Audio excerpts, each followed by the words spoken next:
प्यारे बच्चों नमस्कार। और आज के वीडियो में हम चलते हैं भारत माता मदर इंडिया। इसके लेखक है पंडित जवाहरलाल नेहरू। आप सभी जानते हो कि ये भारत के प्रथम प्रधानमंत्री, इनको चाचा नेहरू के नाम से भी पुकारते हैं। 14 नवंबर को बाल दिवस के रूप में इसका जन्म दिवस मनाया जाता है और ये बाल दिवस के रूप में मनाया जाता है 14 नवंबर को। और सच्ची संस्कृति को दुनिया के हर कोने से प्रेरणा मिलती है, लेकिन वह अपनी ही धरती पर पैदा होती है। उसकी जड़ें जन मन में समाई रहती है। एक उपसंहार है भारत की खोज। सभी जानते हैं भारत की खोज किसने की है? वास्को डी गामा, है ना, पुर्तगाल नाविक जो थे, भारत की खोज की थी। ठीक है। पंडित जवाहरलाल नेहरू बारे में संक्षिप्त जीवन परिचय कुछ इस प्रकार से है। आपका जन्म सन 1889 में इलाहाबाद उत्तर प्रदेश में हुआ था।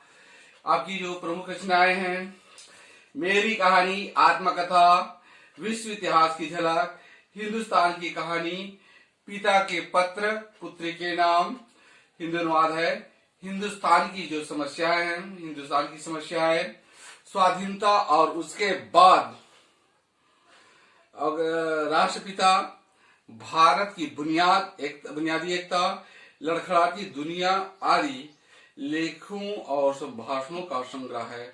आपकी मृत्यु सन 1964 में हुई है। जवाहरलाल नेहरू का जन्म इलाहाबाद के एक संपन्न परिवार में हुआ था। उनके पिता कौन? मोतीलाल नेहरू वहां के बड़े वकील थे। नेहरू की प्रारंभिक शिक्षा घर पर तथा उच्च शिक्षा इंग्लैंड में हेरो तथा कैम्ब्रिज विश्वविद्यालय में हुई। वहां से वे वकालत की पढ़ाई भी की, लेकिन नेहरू पर गांधी जी का बहुत ही प्रभाव पड़ता है ना।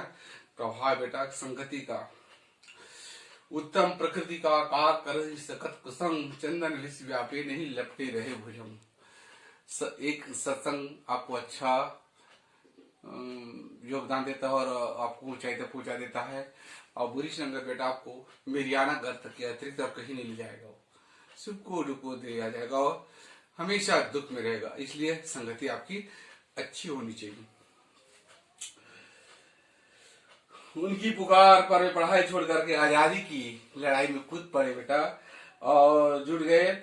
आगे चलकर सन 1929 में वे भारतीय राष्ट्रीय कांग्रेस के लाहौर अधिवेशन के अध्यक्ष बने। पूर्ण स्वतंत्रता की मांग, ये भारत चाहता था, जवाहरलाल नेहरू हमको पूर्ण स्वतंत्रता मिली, सिर्फ नाम मात्र की स्वतंत्रता, पूर्ण स्वतंत्रता का है ना। जानते ना, भारत पराधीन था। पराधीन सपने सुखना है, दूसरे के अधीन में रखना किसी भी हालत में सुख नहीं होता बेटा। सन 1947 में जब भारत स्वतंत्र हुआ तो नेहरू जी पहले प्रधानमंत्री बने। भारत के प्रथम प्रधानमंत्री कौन थे? पंडित जवाहरलाल नेहरू। पहला आम चुनाव आप सभी जानते हो, नन्हे सर ने आपको पढ़ा दिया होगा, इतिहास आप अच्छी तरह से याद होगा, है ना। और भारत के निर्माण में अंत तक जुटे रहे। उन्होंने देश के विकास के लिए कई योजनाएं बनाई, जिसमें आर्थिक, औद्योगिक और प्रगति, वैज्ञानिक अनुसंधान से लेकर के साहित्यिक, कला, संस्कृति आदि क्षेत्र शामिल थे। नेहरू जी बच्चों के बीच चाचा के रूप में जाने जाते थे। चाचा है ना, चाचा और भतीजा का रिश्ता था बेटा, बहुत अच्छा रिश्ता होता है। यदि आपको सौभाग्यशाली आपके चाचा का सानिध्य मिल जाए, उसके खिलाई कुदाई, पढ़ाई लिखाई हर चीज मिलता है बेटा। ये अच्छे संगति करोगे तो जैसा चाचा अच्छा रहेगा तो आपको अच्छे मंजिल तक ले जाएगा, और बुरा रहेगा तो बुरा। बुरा जो देखन मैं चला, बुरा न मिलियो कोई, जो दिल खो जाओ आपने, मुझसा बुरा न कोई। शांति, अहिंसा और मानवता की हिमपाती नेहरू ने अंतर्राष्ट्रीय स्तर पर विश्व शांति और पंचशील के पांच सिद्धांत है बेटा। आप लोग पढ़े होंगे, पंचशील के सिद्धांत बहुत सुंदर है। ये 5 जो सिद्धांत बताया गया है, 5 का ही तो महत्व है बेटा, है ना। हर जगह इस 5 झलक बुला कहा पंच का 5 चित जल गगन पावक समेजा पंच तत्पर चित हमारे जो शरीर 5 तत्वों से मिलकर बना हुआ है। 5 का तो बहुत ही महत्वपूर्ण है। ठीक है, प्रस्तुत पाठ में हिंदुस्तान की कहानी का 5वां अध्याय है। अंग्रेजी से भाषांतर हरिभाऊ उपाध्याय ने किया है।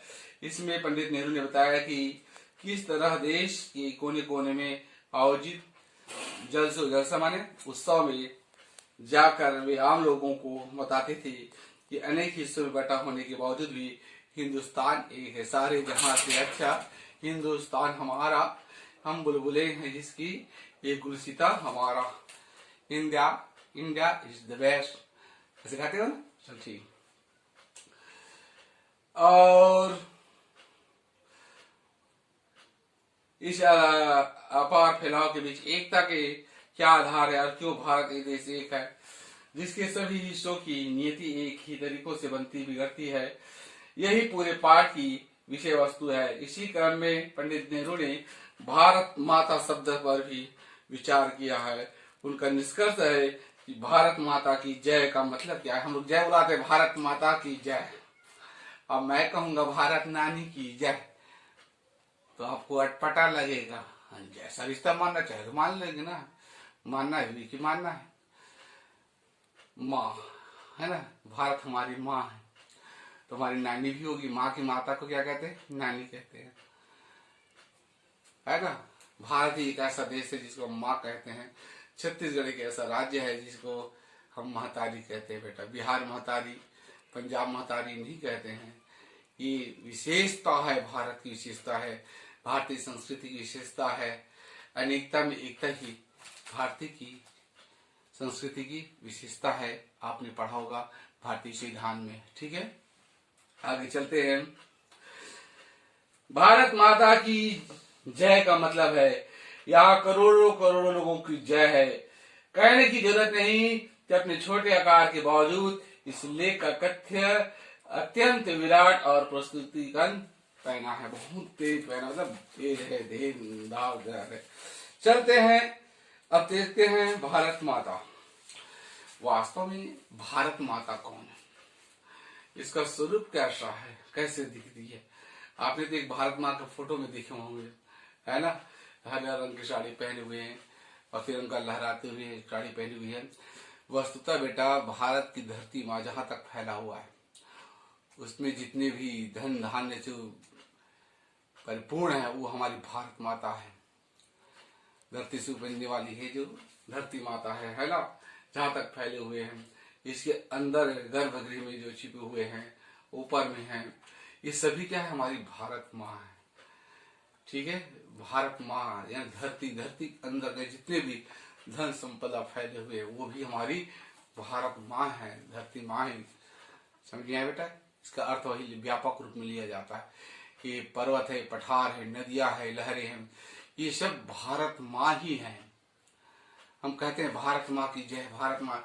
वस्तुतः भारत माँ है कौन सी, तो धरती के ऊपर नीचे में जितने भी धन संपदा वैभव है, पर्वत है, पठार है, नदियां है, ये सभी हमारी भारत माँ है। समझ में आ गया होगा, समझ में आया ना। इसकी जानकारी अवश्य करेंगे। चलते हैं।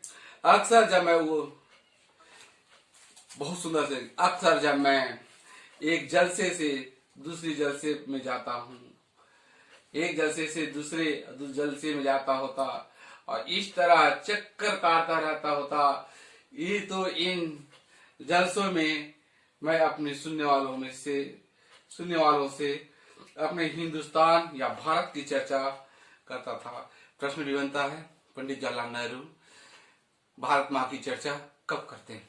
उत्तर है समुचित में जब कभी भी पंडित जवाहरलाल नेहरू जलसा में जाते हैं, कभी एक जलसा से दूसरी जलसा, तो जरूर वो भारत माता के बारे में कहते हैं, है ना। जब जीरो दिया मेरे भारत ने, है ना, हम उस देश के वासी हैं, हम उस देश के वासी हैं, है ना। ये गाना बहुत प्रिय लगता है, आप लोग अच्छी तरह से सुन लेना।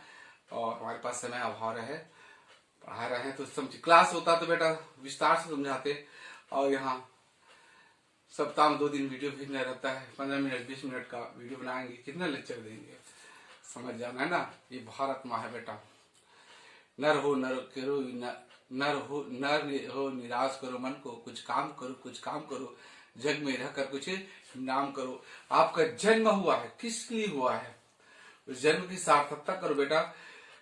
हमको परमात्मा ने यहाँ भेजा है, कुछ करने के लिए भेजा है।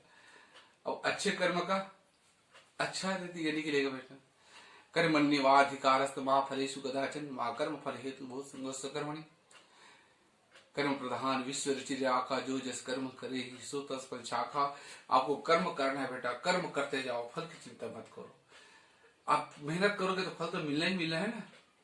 अब बुरे कर्म करो तो बुरा फल मिलेगा, अच्छा कर्म करो तो अच्छा। तो ये पंडित जवाहरलाल नेहरू कब चर्चा करते? जब वे जलसे में जाते तो भारत माता की अवश्य चर्चा करते। आगे चलते हैं और भारत की चर्चा। भारत एक संस्कृत शब्द है और इस जाति की परंपरा का संस्थापक के नाम से निकला हुआ है। मैं शहरों में ऐसा बहुत कम करता, क्योंकि वहां के सुनने वाले कुछ ज्यादा सियाने थे और उन्हें दूसरों की किस्म की गिजा की जरूरत थी। लेकिन किसानों से जिनका नजरिया महदूद था, मैं इस बड़े देश की चर्चा करता जिसकी आजादी के लिए हम लोग कोशिश कर रहे थे। बताता कि किस तरह देश का एक हिस्सा दूसरे से जुदा हुए और हुए भी हिंदुस्तान एक है। अखंड भारत, आपने देखा होगा तस्वीर, उसे देखना बेटा। भारत, बांग्लादेश, पाकिस्तान, ये सब अपने ही भाई हैं बेटा, क्या करेंगे? लेकिन भाई सबसे बड़ा शत्रु बन जाता है। चीन को देखोगे, है ना, सब वही रवैया अपनाते हैं। जिसको आजादी के लिए हम लोग कोशिश कर रहे थे। बताता कि इस तरह देश का एक हिस्सा दूसरे से जुड़े हुए और हिंदुस्तान एक था। मैं उन मसलों का जिक्र करता जो उत्तर से लेकर दक्षिण तक, उत्तर में जम्मू कश्मीर से लेकर दक्षिण में कन्याकुमारी तक, पूर्व में गुजरात से लेकर के, पश्चिम में गुजरात से लेकर के पूर्व में अरुणाचल प्रदेश तक भारत का विशाल क्षेत्र फैला हुआ है। मैं उस मसलों का जिक्र करता, अच्छा, पश्चिम में तक किसानों के लिए यज्ञ है और स्वराज्य का भी जिक्र करता था, जो थोड़े लोगों के लिए नहीं बल्कि सभी के फायदे के लिए हो सकता था। मैं उत्तर पश्चिम की खैबर के दर्रे जानते, सबसे बड़ा दर्रा जानते हो बेटा भारत में? नाथुला दर्रा। कौन सा दर्रा है?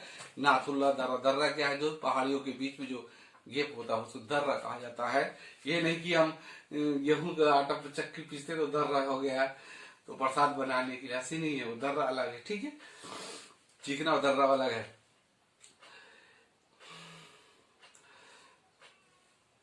दक्षिण में कन्याकुमारी तक की अपनी यात्रा का हाल बताता और यह कहता कि सभी जगह किसान मुझसे एक से एक सवाल करते हैं, क्योंकि उनकी तकलीफें एक सी थी, यानी गरीबी, कर्जदारों, पूंजीपतियों के शिकंजे, जमींदार, महाजन, कड़ी लगान और सूद, पुलिस के जुल्म, ये सभी बातें गुथी हुई थी उस घट्टे के साथ जिसे एक विदेशी सरकार ने हम पर लाद रखा था, और उनसे छुटकारा भी सभी को हासिल करना था। मैंने इस बात को कोशिश की कि लोग सारे हिंदुस्तान के बारे में सोचे, कुछ हद तक इस बड़ी दुनिया के बारे में सोचे जिसके हम एक जूझ है। मैं अपनी बातचीत में चीन, स्पेन, अबिसिनिया, मध्य यूरोप, मिस्र और पश्चिमी एशिया में होने वाले कस्मसों का जिक्र कर भी ले आता। मैं उन्हें सोवियत यूनियन में होने वाली अचरज भारी तब्दीलियों का हाल भी बताता और कहता कि अमेरिका ने कैसी तरक्की की है।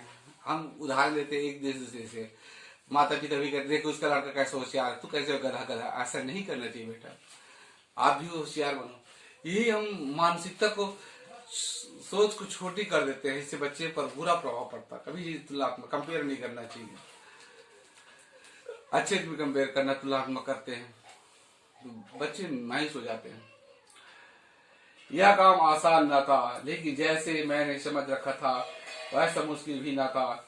इसकी वजह यह थी कि हमारे पुराने महाकाव्यों ने और पुराणों की कथा कहानियों ने जिन्हें वे खूब जानते थे, उन्होंने इस देश की कल्पना करा दी थी। और हमेशा कुछ लोगों ऐसे मिल जाते थे जिन्होंने हमारे बड़े बड़े तीर्थों की यात्रा कर रखी है, जो हिंदुस्तान के चारों कोनों पर है। या हमें पुराने सिपाही मिल जाते जिन्होंने पिछली बड़ी जंग में या धावों के सिलसिले में विदेशियों और नौकरियों की थी। सन 30 के बाद जो आर्थिक मंदी पैदा हुई थी, उसकी वजह से दूसरे मुल्कों के बारे में मेरे हवाले उनकी समझ में आ जाते थे। इस प्रकार से आज के पाठ्यक्रम को यही पर विराम दिया जाता है। जय हिंद।